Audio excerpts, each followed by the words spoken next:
Hello guys, सबसे पहले आप सबको मेरा प्रणाम। मैं आज शुरुआत कर रही हूँ ये उसकी ब्लॉग की। छोटा सा ब्लॉग बना रही हूँ आज। तो मिनी ब्लॉग 10 दिन तक बनाऊँगी, ऐसा मैंने वो ले रखा निश्चय। तो आज मेरे को 10 बज गए। अब मैंने खाना भी बना दिया आज, क्योंकि हम जब से शॉपिंग करके आए बीमार पड़ गए। क्योंकि आजकल वायरल भी चल रहा, सबको हो रहा है जुकाम खांसी। और हम वहाँ धूल वूल में हुए, उससे भी हमको वहाँ से वायरल हो गया। चांदनी चौक में हम जब शॉपिंग करने गए थे शादी की, और अब हम सब चले भी गए जो जहाँ जाने वाले थे, शॉपिंग करने आए थे। अब मैं आपको दिखाती। मैंने नाश्ता तैयार कर दिया। मेरी बेटी का ऑफिस शुरू हो गया, 11 बजे से हो जाता है। उसका ऑफिस शुरू होने वाला है, मतलब तैयारी करनी है, पहले से करना पड़ता है। और मैंने बनाई सिर्फ भिंडी की सब्ज़ी सूखी, ये दिखाऊंगी आपको मैं।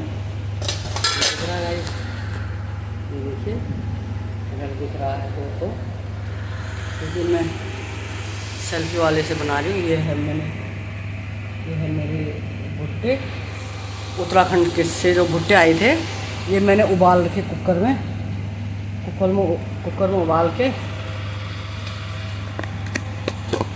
और ये मैंने बना रखी रोटियाँ, गरम गरम रोटियाँ बना रही।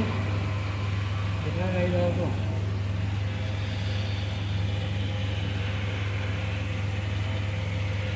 ये रोटियाँ हैं, ये भुट्टे हैं, इसमें उबाला है, ये सब्ज़ी है। और अब हम नाश्ता करेंगे।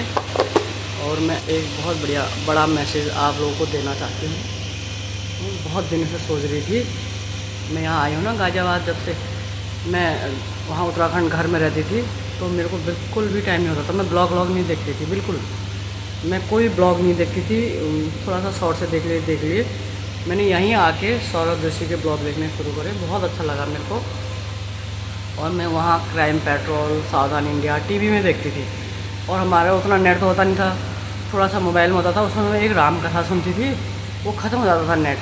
थोड़ा किसी को व्हाट्सअप में वो देखा, वो करा, मेरा नेट ख़त्म हो जाता। यहाँ मेरी बेटी ने ऑफिस की वजह से वाईफाई लगा रखा, तो मुझे यहाँ नेट का यूज बहुत मिल जा रहा, इसलिए मैंने यहाँ ब्लॉग शुरुआत करी। और मुझे बहुत अच्छा लगा सौरभ जोशी का ब्लॉग। मैंने कहा ऐसा तो मतलब बताना चाहिए, मेरे को एक चीज़ बतानी है। पता, मैं राम कथा सुनी जब से मैंने राजन जी महाराज से, मैं 2-2.5 साल से सुन रही हूँ। सिर्फ एक कथा में मेरा नेट ख़त्म हो जाता है, 1 GB वाला है, तो वो ख़त्म हो जाता था। तो मैं उसके अलावा ज़्यादा कुछ नहीं देख पाती थी ब्लॉग। थोड़ा शॉर्ट से देख लिए। मैं टीवी में सावधान इंडिया, जितना टाइम बचे, झाड़ू पोछा, कपड़े धोना, हमारा मतलब हम लोअर या मिडिल क्लास जो भी समझो, खुद करते हैं काम, कोई बाई नहीं रखते हैं। खाना बनाना 3 टाइम का, कपड़े धोना, झाड़ू पोछा, तो इससे ज़्यादा फुर्सत तो मिलती नहीं थी। और टीवी में खोल के समाचार सुन लिए और क्राइम पेट्रोल देख लिया, बस यही हमारा रूटीन रहता था मेरा। यहाँ मेरे को काम करना नहीं, बेटी के मेड लगी है झाड़ू पोछे के लिए, और नेट भी फ्री है। मैं नीचे बैठने जाती हूँ गार्डन में, तो वहाँ 2-3 उत्तराखंड की वो हैं महिलाएं, बुज़ुर्ग महिलाएं हैं, उनके साथ में कीर्तन करती हूँ वहाँ गार्डन में। इसमें अगर आपने देखा होगा तो 2-4 औरतें, कभी 2-3 होती हैं, तो मैं ऐसी वो करती हूँ। तो एक उनमें से एक वो बता रही थी मेरे को, आंटी एजड ही है, उनकी नातनी है, 12 पास करके कॉलेज कर रही है। वो बोल रही थी, बल अपने घर में बोलती है कि राम कोई भगवान नहीं थे, वो कोई भगवान नहीं थे। भगवान कहीं अपनी बीवी को जंगल में छोड़ दे, प्रेग्नेंट बीवी को, ऐसे मैं नहीं मानती उसको भगवान ऐसा बोलती। ये नहीं बोलना चाहिए, मैं उनका नाम नहीं लूँगी, है वो उत्तराखंड के। अपने बच्चों को बताओ भाई, सही रामायण बताओ। वो दोनों ने लीला रची थी यहाँ, बोल।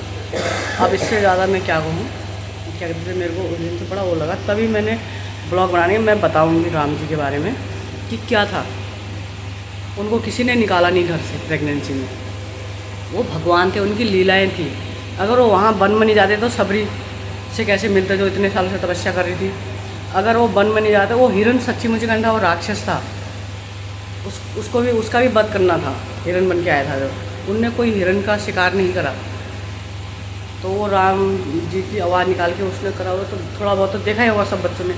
अपने बच्चों को अपने धर्म के बारे में बताओ। मैं कोई धर्म से वो नहीं है, चिड़ नहीं है मुझे, मगर हर कोई अपने धर्म के बारे में बताओ, अपने बच्चों को। बस इतना ही कहना चाहती हूँ। कहना तो बहुत चाहती, मेरे को आ नहीं रहा, मेरे को बोलना भी नहीं आ रहा उतना, और मैं बोल भी नहीं पा रही हूँ। मेरे दिमाग में घूम रहा हो कि हमारे बच्चे ऐसा न बोले कि राम बेकार थे, कृष्ण बेकार थे, ऐसा नहीं बोले। उनको उसकी पूरी समझाओ बचपन से। अब उसको तो समझा नहीं पाएंगे, 18-19 साल की है, वो नहीं समझेगी, नहीं सुनेगी इस उम्र में। तो थैंक यू, प्रणाम। मैं जो भी गलती हो रही मुझे माफ़ कर देना, अगर मैंने गलत बोल दिया मुझे माफ़ करना। मैं तो चाह रही हूँ सौरभ जोशी भी ये बात बताए हमारे धर्म के बारे में। मैं औरों के धर्म की बुराई नहीं कर रही हूँ, मगर हमारे धर्म के बारे में उसको बहुत लोग सुनते हैं, 3.5 करोड़ लोग सुनते हैं, तो यूथ भी सुनते हैं, बच्चे भी सुनते हैं। तो वो बताए, और मगर अब मेरी आवाज़ तो वहाँ तक जाएगी नहीं। मैं तो बहुत खुश हूँ उसका ब्लॉग देख के। अगर वो ये बताएगा तो बहुत अच्छी बात होगी। बाय। बस हंसी भी नहीं आ रही। चलो अभी नाश्ता भी नहीं कर रखा, अब नाश्ता करते हैं। बाय बाय साथियों, बाय गाइस।